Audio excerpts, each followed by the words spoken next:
Kan hadirkan yang baik-baik. Sekarang kita butuh upload yang baik-baik. Kalau yang upload yang baik tidak diupload, yang mulia tidak pernah ditampilkan, nanti yang jelek-jelek banyak yang muncul. Ya. Dan kita mesti evaluasi diri. Kenapa yang seperti itu diributkan lagi? Karena kitanya sendiri tidak mendalami itu. Antum silahkan cek. Coba ya, antum merenung baik-baik. Dulu kita itu nggak terlampau repot untuk berselisih satu dengan yang lainnya. Kenapa orang sekarang banyak yang ramai? Masalah kudut sudah tuntas 15 abad yang lalu. Sekarang kok pada ribut lagi? Masalah bismillah sudah tuntas, sekarang pada ribut lagi. Masalah ini sudah tuntas, ribut lagi. Persoalan terbesarnya, barangkali kita sendiri itu jarang mengaji referensi diri kita. Kita sendiri jarang baca Al-Quran. Kita sendiri jarang pahami isi Quran. Kita jarang kembali kepada keterangan para ulama. Karena itu jadikan ini sebagai trigger bagi kita untuk kembali membahas nilai-nilai keislaman kita dari sumber yang benar. Dan insya Allah dengan itu ada pertanda kebaikan bagi kita semua insya Allah. Paham ya? Nah, apa hubungan dengan doa dalam sujud?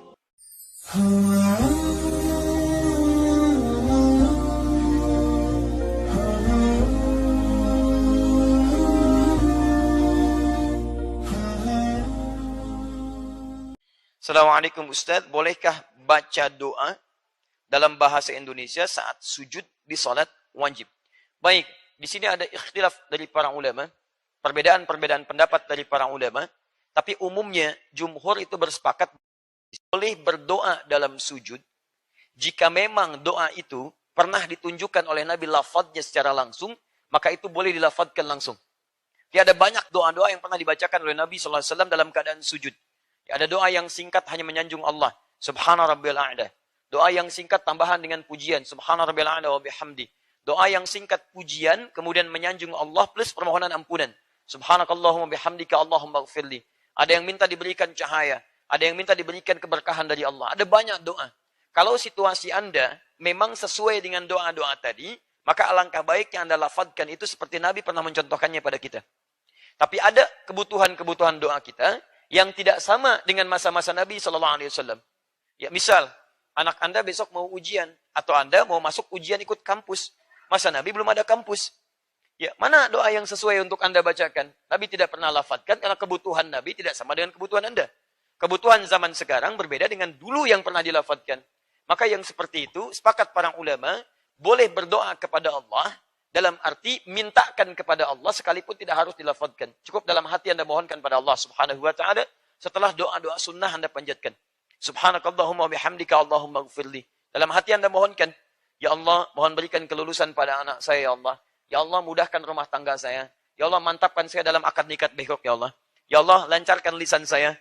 Ya Allah, mohon berikan kemurahan hati pada bapak mertua untuk menerima ramalan saya. Macam-macam dan sebagainya gitu ya. Baik, kira-kira demikianlah ya. Tidak cukup dengan amin. Coba dulu ya. Baik. Dari mana dalilnya? Banyak. Kita bisa ambil hadis Nabi sallallahu alaihi wasallam misalnya ketika Ibnu Abbas radhiyallahu taala anhu menyampaikan, ya, lihat innama aqrabul 'abdi min rabbih wa huwa sajid. Keadaan terdekat para seorang hamba dengan Rabbnya saat sujud, fa aktsarud du'a. Hadisnya sahih. Kata Nabi, perbanyak doamu saat sujud, perbanyak doa. Tapi Nabi tidak pernah merinci doa apa yang kita panjatkan. Ya, tadi untuk selamatnya karena salat itu diikat dengan petunjuk Nabi. Di Al-Bukhari nomor hadis 651, "Shallu kama ra'aitumuni usalli." Salatlah kalian persis seperti melihat saya salat. Di apa yang dilafadzkan itu yang kita ikuti.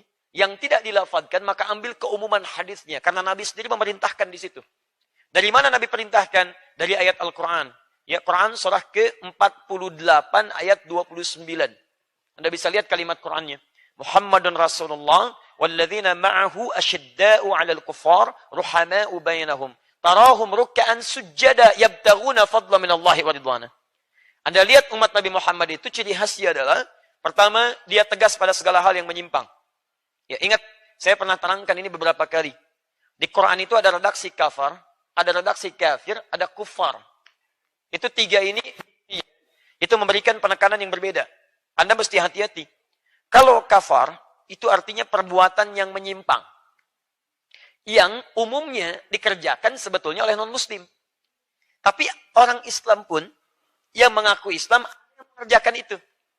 Misal, Anda pernah melihat ada orang mengaku Islam tapi nggak mau sholat. Ada? Baik. Dia mengaku Muslim, KTP-nya Islam, tapi nggak mau sholat. Sekarang saya tanya pada Anda, kalau non-Muslim sholat tidak? Tidak. Wajar tidak? Wajar karena tidak ada imannya. Dia tidak ada iman, dia tidak sholat. Sekarang ada orang mengaku beriman, tidak sholat. Non-muslim tidak sholat, dia tidak sholat. Sama nggak perbuatannya? Sama. Ketika perbuatannya sama, maka diambil kata serupa dengan itu menggunakan kafar. Kafar, jamaknya kafaru.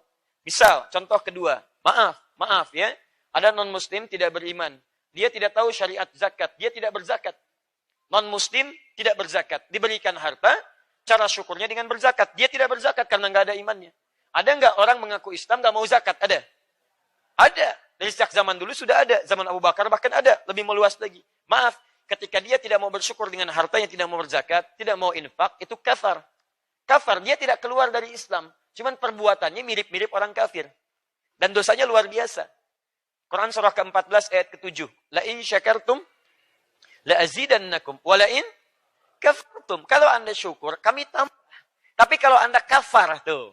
Ya, kafar di situ bukan saya keluar dari Islam. Dia tetap muslim, cuman perbuatan dia maksiatnya tingkat tinggi dikerjakan oleh orang yang tidak pernah beriman. Itu murkanya tinggi dari Allah. Kamu ini bagaimana sih? Ngaku iman tapi nggak mau sholat. Iman tapi nggak mau zakat. Bahkan ada orang yang saat diingatkan susahnya luar biasa. Quran surah kedua Al-Baqarah ayat yang ke-6.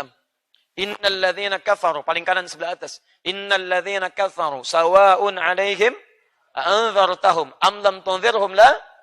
Ada yang susah. Bahkan ada yang telinganya kayak kena sumbatan. Quran surah ke-6 ayat 25. Wa fi adhanihim waqra. Telinganya kayak kena sumbatan, kebanyakan dengar yang haram. Awas kalau antum kebanyakan dengar maksiat, musik yang tidak jelas, ya, dengar-dengar yang tidak baik dan sebagainya, itu telinga ketutup dari yang baik-baik. Makanya kalau dengar konser cepat itu. Ya, konser di Senayan, bayar pun dikeluarkan ratusan ribu bahkan jutaan. Masya Allah, taklim, pengumuman disampaikan, bahkan dari sejak azan gratis, snacknya ada, minumannya ada, ustaz datang sendiri, nulis sendiri, bagi buku gratis, musab gratis, nggak datang. Luar biasa. Gitu ya. Nah, ini wa fi adhanihim waqra, telinga ada sumbatan susah. Sama antum kebanyakan lihat yang tidak baik tuh. Awas wa ala absarihim ghishawah. Mata ada penghalang di situ. Ya, Quran surah ke-2 ayat ke-7. Khatamallahu ala qulubihim wa ala absarihim ghishawah. Jadi kalau sudah kebanyakan lihat maksiat, itu mata ketutup dari yang baik-baik. Telinga kebanyakan dengar maksiat, ketutup dari yang baik-baik. Jadi nutup semuanya itu, sulit diingatkan. Nah yang seperti ini, itu nanti kalau kebanyakan amal salahnya, amal solehnya semakin berkurang, dia masuk ke neraka. Ya, paling ringan diseret ke nerakanya, itu tarik ubun-ubunnya, dicelupkan kayak bikin teh celup. Quran surah keempat, ayat ke-56. Paling kanan sebelah atas. Innal ladzina kafaru, awas, bi ayatina saufa nuslihim nara. Kafaru. Orang-orang yang ingkar terhadap ayat-ayat kami. Baik dari golongan yang tidak beriman, atau orang yang ikut-ikutan pekerjaan yang tidak beriman. Ikutan tidak sholat, ikutan tidak bayar zakat, ikutan macam-macam. Ini levelnya baru ikutan, belum mencela yang muslimnya. Mencela sih enggak, cuman ikut-ikutan enggak ibadah. Itu paling minimal, tarik ubun-ubunnya. Nusli itu ubun-ubun ditarik. Narok kami masukkan ke neraka. Dan kalimat nusli itu bukan sekedar dimasukkan, tapi tarik ubun-ubun kayak dicelupkan. Bikin teh celup, pernah bikin? Ya, kan teh celup itu dibikinkan begini. Masuk, angkat. Angkat, kan? Baik ya, digoyang-goyang dikit kan? Kemudian dinaikkan lagi. Nah itu begitu. Jadi begitu dicelupkan, kullama nadijat juluduhum. Begitu dicelupkan, hancur semua tubuh dan kulitnya. Kenapa disebutkan kulit? Karena kulit indera perasa yang paling peka. Ya, jadi kalau hancur, semua hancur tubuh. Tapi badalnahum juludan ghairaha. Diangkat lagi, sembuh lagi semua. Kulitnya ditumbuhkan lagi baru. Ya, kalau nggak percaya silahkan aja nanti lihat ya. Lihat aja, lihat. Jangan dirasakan, lihat nanti, lihat ya. Awas, jangan ikutan. Itu disampaikan untuk kita hindari. Bukan dicita-citakan. Jelas ya? Jadi begitu diangkat, sembuh lagi, celupkan lagi. Itu satu harinya 1000 tahun. Fi yaumin kana miqdaru alfa sanatin mimma ta'udun. Di seharinya 1000 tahun. Sedetiknya 48 hari. Jadi kalau dicelupkan ke situ sedetik saja, rasanya 48 hari. Silahkan kalau mau coba gitu kan. Tapi kita diinfokan untuk kita hindari, bukan untuk dicita-citakan. Nah, kalau kemudian dia non-muslim, belum beriman, dan kita doakan supaya beriman pada Allah Subhanahu wa Ta'ala, kita dakwahi dengan kelembutan, kita tampilkan akhlak yang mulia, nah itu orang yang disebut dengan kafir namanya. Kafir. Makanya hati-hati menyebutkan kata kafir. Ya, kafir itu tidak beriman, non-muslim orangnya.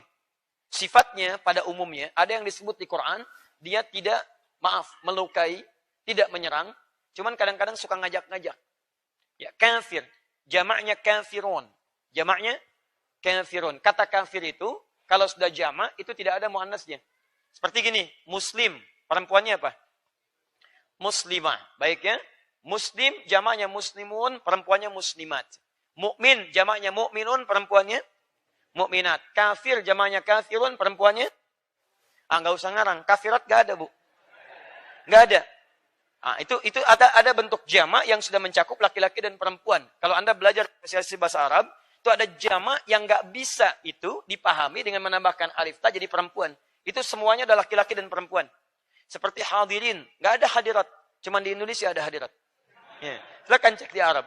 Ayyuhal hudur hadirin. Jadi hadirin itu mencakup laki-laki dan perempuan. Jadi jangan terlalu kreatif, nggak usah ditambah lagi hadirat ya. Bikin bingung malah itu. Itu bikin bingung kalau di Arab ya. Di kita nggak apa-apa lah. Ya. Baik, kembalikan.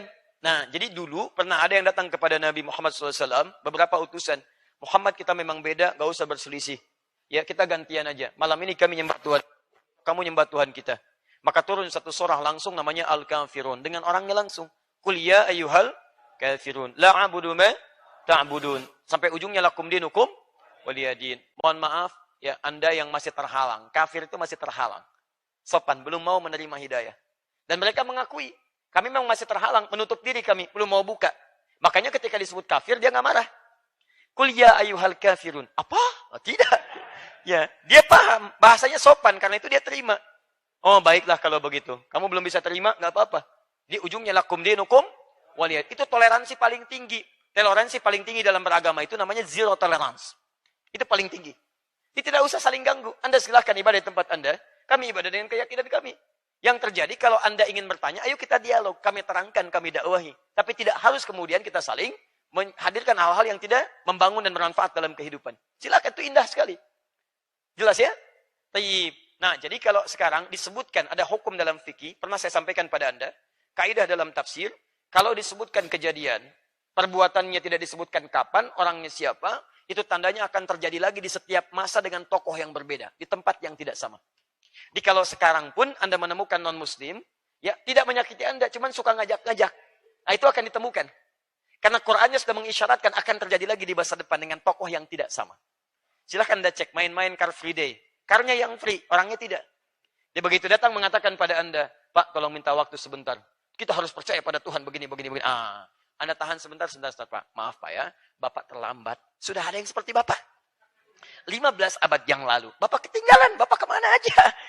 Tahukah Bapak ketika dia datang turun surah Al-Kafirun? Maknanya begini Pak. Jadi kita saling menghormati dalam kepercayaan. Tuhan yang benar itu adalah Allah Subhanahu wa taala. Kalau Bapak ingin ikut menyembah Allah, silahkan Pak. Itu Tuhan hanya satu, Tuhannya tidak banyak dari itu, tidak dilahirkan dan tidak melahirkan. Dan Allah Subhanahu wa taala punya sifat-sifat kemuliaan yang tidak dimiliki dari Tuhan-Tuhan yang pertuhankan. Bapak yakin, silahkan Bapak ikuti. Tidak yakin, lakum dinukum waliyadin. Kita yang dakwahi dia. Ya, cukup ringan kalimatnya. Terakhir kufar. Kalau kufar itu sudah sulit. Maaf, kufar itu sudah sulit. Dia menggabungkan dua sifat. Pertama, perilaku yang menyimpang bahkan menyakiti orang Islam. Yang kedua, hati-hati, memang orangnya yang sudah berniat menyerang orang-orang Islam. Maka pada yang seperti itu berlaku kalimat Quran menggunakan kata syiddah. Asyidda'u 'alal kuffar. Pada yang seperti ini Anda mesti tegas. Jadi kalau ada perbuatan, budaya, misal, mohon maaf, perilaku-perilaku yang menyimpang dari Islam, bahkan cenderung misalnya menyerang nilai-nilai Islam dan sebagainya, Anda tinggalkan. Tegas. Apapun itu. Dan itu diatur jelas sekali di Quran. Saya beri contoh begini. Saya beri contoh, misal, kalau serangannya berupa olok-olok terhadap ayat, atau mengingkari ayat, atau mengambil ayat-ayat Quran untuk membenarkan statement yang menyimpang, maka kaidahnya selesai. Tidak perlu membuang banyak waktu untuk mencelaknya. Kaidah Quran itu sangat indah sekali. Quran surah keempat ayat 140. Misal yang sedang ramai kemarin. LGBT itu adalah fitrah yang disebutkan dalam Al-Quran. Ya, surahnya, surah An-Nur, ayat ke-30 misalnya. Kan? Padahal nggak ada di ayatnya. Ya? Misal, gitu, kan? Dia tampilkan yang demikian. Nah, hal yang semacam itu, sebetulnya orang ini terlambat juga, Pak Bu. Terlambat sebetulnya. Lambat lahir, kan? Dan lambat memberikan statement, dan terlampau ketinggalan. Persoalan LGBT, homoseksual, lesbian itu sudah tuntas dibahas sejak dulu. Sejak zaman Nabi, bahkan disampaikan pada para sahabat, diteruskan pada para tabi'in, dan ulama sudah menyelesaikan persoalan itu. Dan paling unik, Anda buka kitab-kitab tafsir. Silahkan cek. Ya, ketika membahas persoalan di ayat 31 An-Nur, yang katanya dicatut untuk menerangkan bahwa ini kecenderungan LGBT, itu kalimat ulil irbah, ghairi ulil irbah. Ya, irbah di situ diambil oleh orang-orang sekarang untuk menafsirkan dan menguatkan statement mereka. Padahal kalimatnya sudah tuntas. Silakan Anda lihat, nggak ada hubungan dengan itu. Bahkan kalimat irbah itu ditafsirkan. Ibnu Abbas menyampaikan, ini orang mughaffal, alladzi laisa lahu syahwat.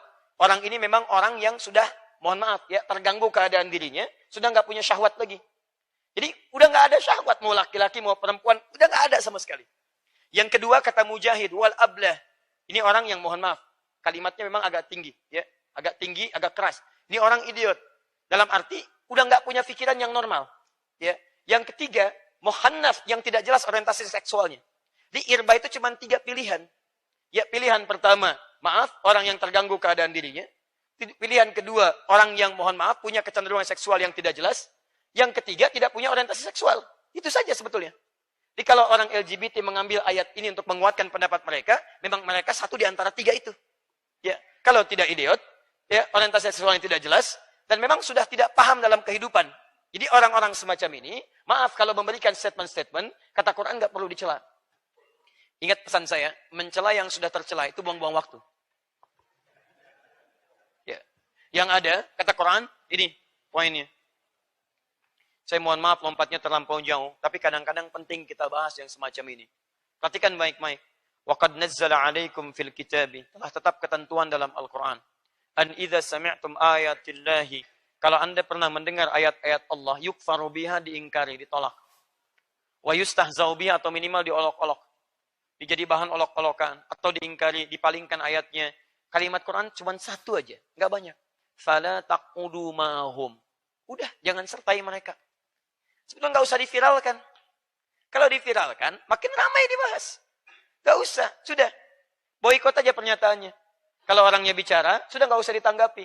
Tanggapi, tinggal cantumkan ayatnya saja. Cantumkan yang baik-baiknya. Allah meminta ini, melarang ini, selesai. Nggak usah dibahas yang seperti itu. Semakin diviralkan, semakin ramai jadi perbincangan. Kalimat Quran jelas, fala taq'udu ma'ahum. Taq'udu itu jangan sertai, jangan dengar. Kalau ceramah jangan didengar. Kalau baca buku jangan dibeli. Kalau ada tayangan TV jangan dilihat. Boikot semuanya. Sudah. Kalau didukung, siapa yang dukung? Tinggalkan orang-orang itu. Kalau dia punya partai, tinggalkan partainya. Ini jelas, jelas sekali. Saya tidak berbicara masalah-masalah politik, tapi jelas. Kalau dia punya kedudukan, tinggalkan. Kalau dia punya pengaruh, tinggalkan. Dia artis, tinggalkan. Dia siapapun, tinggalkan. Sehingga ketika kita acuhkan dia, sebetulnya buat shock terapi, hatta yakhudu fi haditsin ghairi. Kata Allah, ini bukan sekedar ingin menghukum mereka, bukan. Tapi menyadarkan mereka bahwa perbuatan Anda salah. Nanti kalau mereka mau kembali, kata-katanya baik, kembali lagi jadi baik lagi, baru kemudian kita datangi lagi dalam kebaikan-kebaikan. Dengar lagi, kawan lagi. Ini sebetulnya kasih sayang Allah kepada mereka untuk berubah, itu poinnya. Indah Islam itu. Tapi kalau Anda kemudian bahas keramaiannya, Anda kemudian hadirkan lagi, jadikan simposium, innakum idzam mithluhum. Lama-lama Anda bisa simpati paling minimal. LGBT tiba-tiba menangis dan sebagainya. Ngapain? Gak ada kerjaan gitu. Gak ada kerjaan. Ini sudah cukup, jangan dicela, mencela yang sudah tercela, tidak ada faidah di situ. Tinggalkan itu, jangan banyak dibully, cukup antum tinggalkan, hadirkan yang baik-baik. Sekarang kita butuh upload yang baik-baik. Kalau yang upload yang baik tidak diupload, yang mulia tidak pernah ditampilkan. Nanti yang jelek-jelek banyak yang muncul. Ya. Dan kita mesti evaluasi diri. Kenapa yang seperti itu diributkan lagi? Karena kitanya sendiri tidak mendalami itu. Antum silahkan cek. Coba ya, antum merenung baik-baik. Dulu kita itu nggak terlampau repot untuk berselisih satu dengan yang lainnya. Kenapa orang sekarang banyak yang rame? Masalah kudut sudah tuntas 15 abad yang lalu. Sekarang kok pada ribut lagi? Masalah bismillah sudah tuntas, sekarang pada ribut lagi. Masalah ini sudah tuntas, ribut lagi. Persoalan terbesarnya, barangkali kita sendiri itu jarang mengaji referensi diri kita. Kita sendiri jarang baca Al-Quran. Kita sendiri jarang pahami isi Quran. Kita jarang kembali kepada keterangan para ulama. Karena itu jadikan ini sebagai trigger bagi kita untuk kembali membahas nilai-nilai keislaman kita dari sumber yang benar. Dan insya Allah dengan itu ada pertanda kebaikan bagi kita semua insya Allah. Paham ya? Nah, apa hubungan dengan doa dalam sujud? Baik. Kembalikan ke ayat. Asyidda'u 'alal kufaru hama'u bainahum.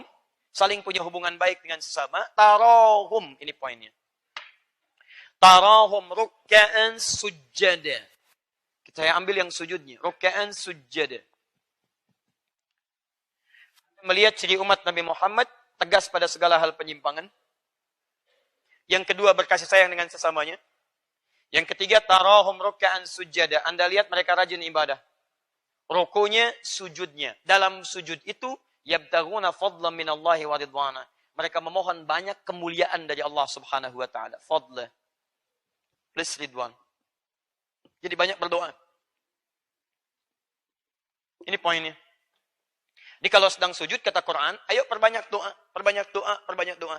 Dan kalau sujud, saya kasih rahasia ya. Ini rahasia besar. Saya hanya berikan di antara kita saja malam ini. Ya, fokus baik-baik. Kalau Anda sedang minta dalam sujud, maka minta yang paling utama. Jangan minta yang biasa. Karena sujud itu kata Nabi, keadaan terdekat kita dengan Allah Subhanahu wa taala. Ditanggung kalau minta yang biasa. Antum kalau di akhirat mau masuk apa? Tanggung. Kenapa nggak minta surga Firdaus? Minta yang paling utama. Firdaus. Masya Allah. Bersama siapa? Ayo minta. Bersama para nabi, bersama keluarga, dan sebagainya. Minta. Antum baca Al-Quran mau jadi apa? Hafid. Ganti nama aja jadi Hafid. Ya, Masya Allah. Taib. Antum baca Al-Quran mau jadi pengamal Quran misalnya. Taib. Gak usah nanggung, minta pada Allah Subhanahu wa taala. Ya Allah, berikan cahaya pada saya dengan cahaya Al-Quran. Jadikan hidup saya ternaungi oleh cahaya Al-Quran. Lisan saya disinari lisan Al-Quran. Telinga saya disinari sinar Al-Quran. Ya Allah, jadikan kami penghafal Al-Quran. Jadikan istri saya dekat dengan Quran. Jadikan anak saya penghafal Quran. Masukkan kami, ya Allah, ke surga bersama nilai-nilai Quran. Hadirkan, hadirkan, hadirkan. Makanya ini dunianya, ini akhiratnya. Paham ya? Perbanyak. Bagaimana cara memintanya? Kalau Nabi pernah lafadkan, ikuti lafadnya. Kalau tidak dilafadkan oleh Nabi, maka cukup Anda hadirkan dalam hati Anda. Jelas ya? Baik. Dan tidak semua kebutuhan Anda sama dengan kebutuhan Nabi. Besok Anda mau lamaran pekerjaan. Zaman Nabi pekerjaan tidak melamar. Ya Allah, mohon anugerahkan ya Allah. Kebaikan dari pekerjaan itu. Anugerahkan keberkahan ya Allah. Berikan saya petunjuk. Jika memang baik untuk saya dekatkan ya Allah. Jika jauh mohon palingkan kepada pekerjaan yang lebih baik lagi. Dan sebagainya, sebagainya. Paham ya? Allah Ta'ala alam bisawab.